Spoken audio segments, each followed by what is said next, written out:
The Lord of the Rings. Battle games in Middle-earth. Collect and paint the characters. In our painting workshop, we're going to be painting up Frodo.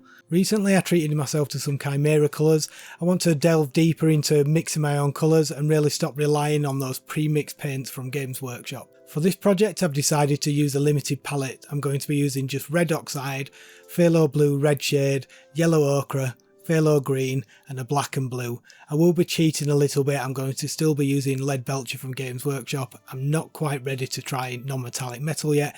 Maybe I'll save that to use in another project. Let's begin by taking a closer look at Frodo. It's a beautifully sculpted model with remarkable details, especially given its age. There are still some traces of metal flashing, so I carefully trim those off and do some light sanding. As always, I start by undercoating with Vallejo surface primer and adding a zenithal highlight with ink.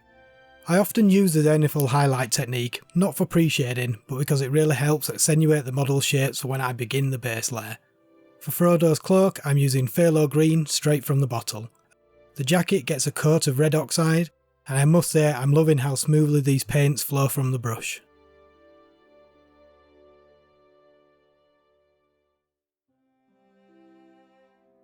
As I move into my first venture into colour mixing, I blend red oxide with a touch of phthalo blue to create a rich burgundy for Frodo's waistcoat. For the trousers, I experimented with diluting some phthalo blue and adding a touch of white, but I wasn't quite satisfied with the result. Instead, I applied a mixture of phthalo blue, yellow ochre with a touch of red oxide for a more appealing colour. Mixing a skin colour had me a bit worried.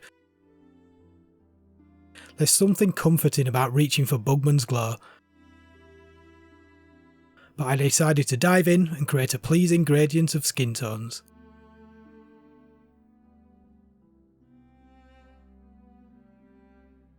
What surprised me the most was how adding a hint of blue to the skin tones produced far more interesting results.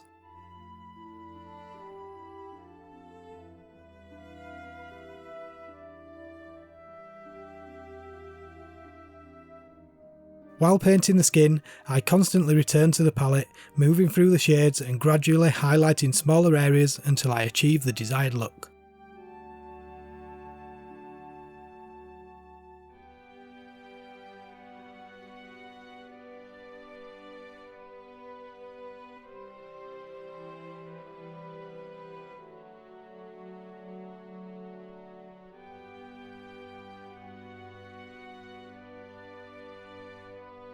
For the hair, I mix up a straightforward brown using red oxide and phthalo green.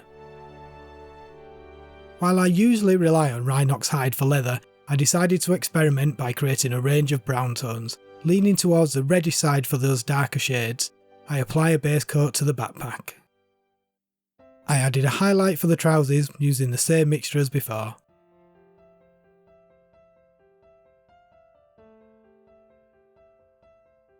For the reds, such as the waistcoat and jacket, I prepared a few lighter tones for highlights and darker tones to use in the shadows.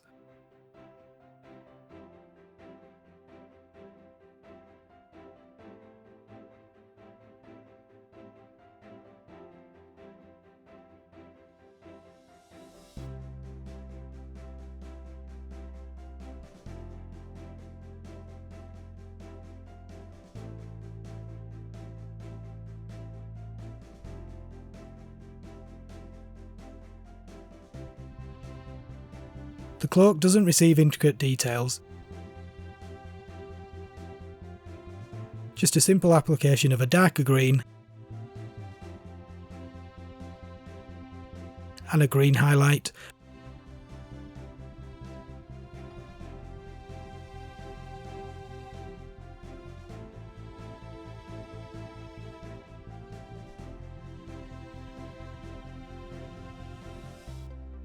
Followed by an overall glaze to blend the shades.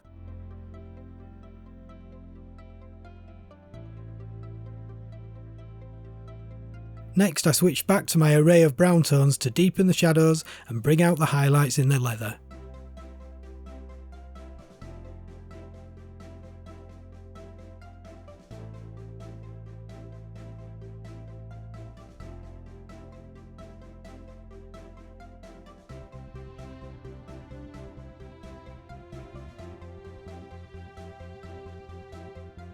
I used the white for the eyes, aiming for precision. I mixed up a dark wash and applied it to the hair to add some depth.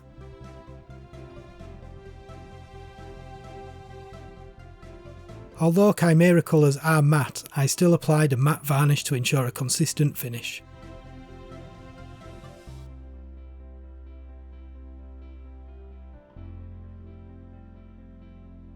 Now I'm cheating a little and using a shortcut colour and applying lead belcher to all the metallic areas.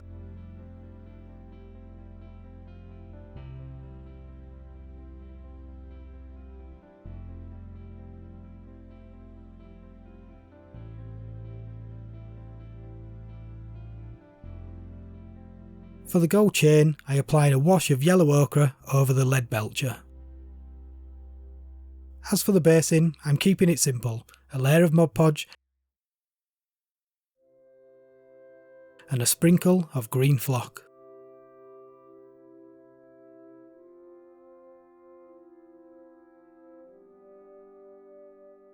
To add some final touches, I'm using dried pigments, applying them to the bottom of the cloak and the feet,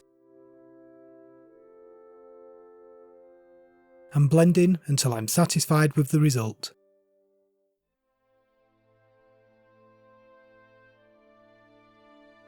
In summary, mixing my own paints has been highly enjoyable and educational experience. I've learned when and what to add to achieve the colours I desire, and it has resulted in a harmonious colour scheme that I think is very visually pleasing. I can confidently say that I'll continue to use Chimera colours for individual models in my future projects.